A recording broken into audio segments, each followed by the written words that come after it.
कथित शराब घोटाला मामले में तिहाड़ जेल से अंतरिम जमानत पर बाहर आने के बाद अरविंद केजरीवाल ने देश की सियासत में भूचाल ला दिया है। जेल से निकलते ही केजरीवाल ने यूपी के सीएम योगी आदित्यनाथ के सियासी भविष्य पर एक बड़ा दावा ठोका था।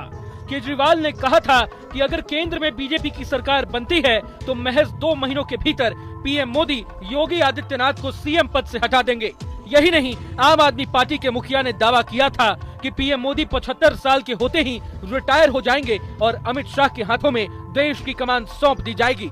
ये कहना गलत नहीं होगा कि अरविंद केजरीवाल के इस दावे ने देश में ऐसा सियासी हड़कंप मचा दिया है जो अभी तक शांत होने का नाम नहीं ले रहा।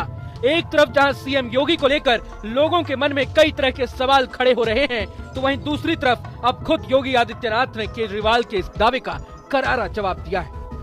लेकिन योगी का जवाब सुनने से पहले अरविंद केजरीवाल का वो बयान आपको एक बार फिर सुनना चाहिए जिसने बीजेपी खेमे में हड़कंप मचा दिया है। एक बेहद खतरनाक मिशन चालू किया हुआ है प्रधानमंत्री जी ने, बहुत ही खतरनाक।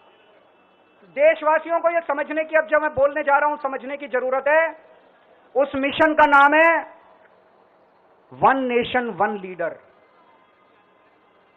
देश के सारे नेताओं को खत्म करना चाहते हैं मोदी जी, और इसको 2 स्तर के ऊपर इस मिशन को चला रहे हैं। जितने विपक्ष के नेता हैं उनको जेल भेजेंगे, और जितने बीजेपी के नेता हैं उनको सबको निपटा देंगे, उनकी राजनीति खत्म करते जाएंगे, उनको सबको निपटाते जाएंगे। विपक्ष के अंदर आज इन्होंने मनीष सिसोदिया को जेल भेज दिया, संजय सिंह को जेल भेज दिया, सत्येंद्र जैन को जेल भेज दिया, केजरीवाल को जेल भेज दिया, हेमंत सोरेन को जेल भेज दिया, ममता दीदी के कई मंत्रियों को जेल भेज दिया, स्टैलिन के कई मंत्रियों को जेल भेज दिया, केरला के सीएम के पीछे पड़े हैं। अगर ये चुनाव जीत गए, मेरे से लिखवा लो एफिडेविट के ऊपर, थोड़े दिन के बाद ममता दीदी जेल में होंगी, तेजस्वी यादव जेल में होगा, स्टैलिन साहब जेल के अंदर होंगे, पिनरई विजयन जेल के अंदर होंगे, उद्धव ठाकरे जेल के अंदर होंगे, जितने विपक्ष के नेता ये सारे जेल के अंदर होंगे। अगर ये चुनाव जीत गए, इन्होंने बीजेपी का एक नेता नहीं छोड़ा।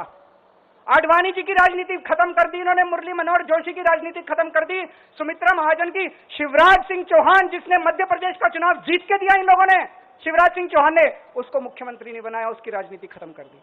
वसुंधरा राजे की जो राजनीति खत्म कर दी इन्होंने, खट्टर साहब की राजनीति खत्म कर दी, डॉक्टर रमन सिंह की राजनीति खत्म कर दी। अब अगला किसका नंबर है? योगी आदित्यनाथ।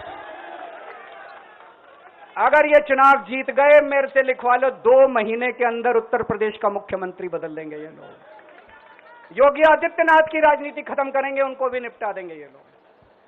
यही तानाशाही है। बयान में आप साफ तौर पर सुन सकते हैं कि उनके मुताबिक अगर बीजेपी की सरकार बनती है तो पीएम मोदी सबसे पहले योगी आदित्यनाथ का पॉलिटिकल करियर खत्म करेंगे।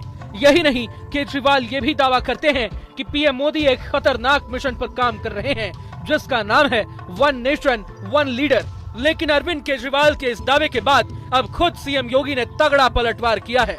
सीएम योगी ने सारे कंफ्यूजन को दूर करते हुए सोशल मीडिया एक्स पर अपने पोस्ट में कई सारी बातें लिखी हैं। अपनी पोस्ट में सीएम योगी ने साफ शब्दों में कहा है कि लोकसभा चुनाव में हार को देखते हुए विपक्षी दल बौखला गई है और पीएम के उम्र को लेकर अफवाहें फैला रही। यही नहीं, योगी ने लिखा कि 2024 में भी पीएम मोदी ही देश के प्रधानमंत्री बनेंगे। इसके बाद योगी अपनी पोस्ट में पीएम मोदी को सर्वमान्य नेता बताते हैं और विपक्ष पर पीएम की उम्र को लेकर गलत प्रोपेगेंडा फैलाने का आरोप भी लगाते हैं। बता दें कि सीएम योगी से पहले गृह मंत्री अमित शाह और रक्षा मंत्री राजनाथ सिंह ने भी सामने आकर केजरीवाल के इस दावे को नकारा था। रक्षा मंत्री राजनाथ सिंह ने एक्स पर लंबी चौड़ी पोस्ट में केजरीवाल के सभी आरोपों का जवाब दिया था, तो वहीं अमित शाह ने भी 2029 तक पीएम मोदी के हाथों में देश की कमान रहने की बात कही थी। देखिए, इस देश की जनता, पूर्व हो, पश्चिम हो, उत्तर हो, दक्षिण हो या नॉर्थ ईस्ट हो, हर कोने में मोदी जी के साथ प्रचंड समर्थन के साथ खड़ी है। इंडिया अलायंस के जितने भी चट्टे बट्टे हैं वो सभी को मालूम है कि हम 400 पार करने जा रहे हैं, मोदी जी तीसरी बार इस देश का प्रधानमंत्री बनेंगे। इसलिए इस प्रकार की भ्रांति फैला रहे हैं। मैं देश की जनता के सामने स्पष्ट करना चाहता हूं कि भाजपा के संविधान में ऐसा कोई प्रोविजन नहीं है। मोदी जी ही 29 तक नेतृत्व करेंगे और मोदी जी ही आने वाले चुनाव का भी। बता दें कि सुप्रीम कोर्ट ने अरविंद केजरीवाल को 1 जून तक अंतरिम जमानत दी है। 2 जून को अरविंद केजरीवाल को फिर से सरेंडर करना होगा। लेकिन इस बीच दिल्ली के सीएम अपनी पार्टी के लिए धुआंधार प्रचार करने में जुटे हुए हैं। इसी दौरान केजरीवाल ने मोदी की गारंटी के सामने केजरीवाल की 10 गारंटी भी लाकर रख दी है। अरविंद केजरीवाल ने देश में हर साल 2 करोड़ रोजगार सहित 15 लाख रुपए और किसानों की आय दोगुनी करने का वादा भी किया है। अगर आपको ये वीडियो पसंद आए तो लाइक करें और चैनल को सब्सक्राइब करें। वहीं तमाम बड़ी खबरों के लिए देखते रहें न्यूज़ नेशन।